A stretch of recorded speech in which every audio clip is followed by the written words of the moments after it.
The one regret from veterinary school that I still think about all these years later. Are you looking to learn more about natural pet health and wellness? You've come to the right place. Click the link to subscribe to Veterinary Secrets. I got this. I graduated from veterinary school 30 years ago. Do I have any regrets? Apparently so. What's the one big regret?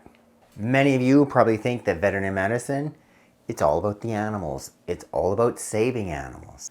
Maybe you think it's kind of like Grey's Anatomy, but with dogs, cats, horses, cows, pigs. In my experience, most of the people that chose a career in veterinary medicine, they did it because first and foremost, they're passionate about these guys. They're passionate about animals. And I admit, maybe I was one of the more idealistic ones.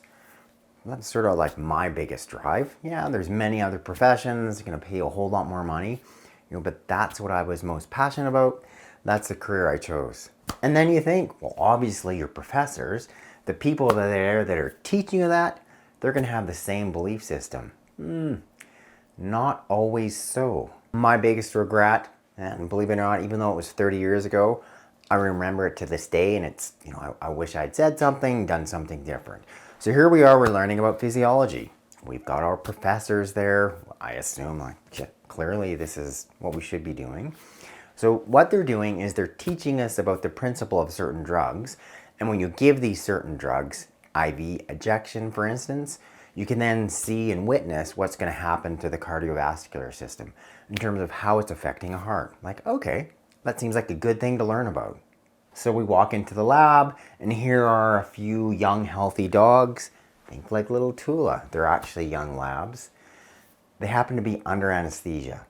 And while they're under anesthesia, our professors then go on to reveal that yes, we're going to learn these principles, we're going to be injecting these certain drugs, i.e. epinephrine, and see it elevate the heart rate, i.e. atropine, and see it decrease the heart rate.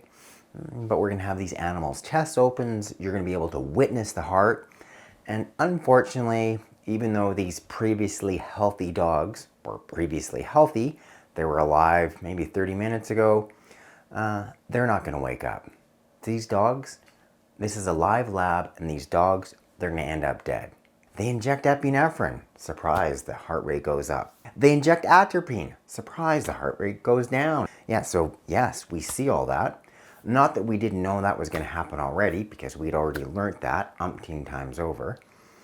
And at the end of the lab, I don't remember any of the other specific things. Clearly, the impact, it did not have any form of teaching impact on me. But at the end of the lab, those dogs, they were euthanized. They never woke up.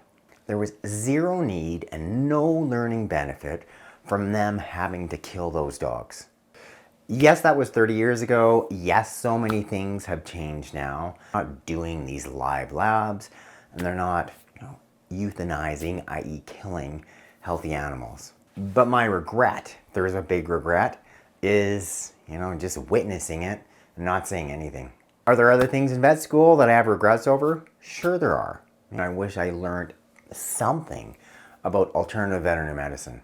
I wish that the big pet food companies weren't directly sponsoring some of our events. I don't feel that's the best way to get non-biased nutritional advice. There also was a fairly big focus on so-called production medicine.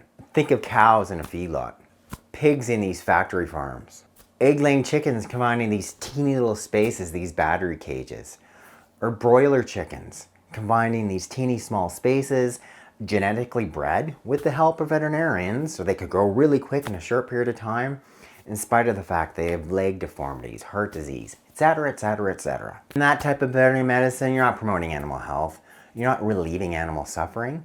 How is that you can confine so many animals in a small space?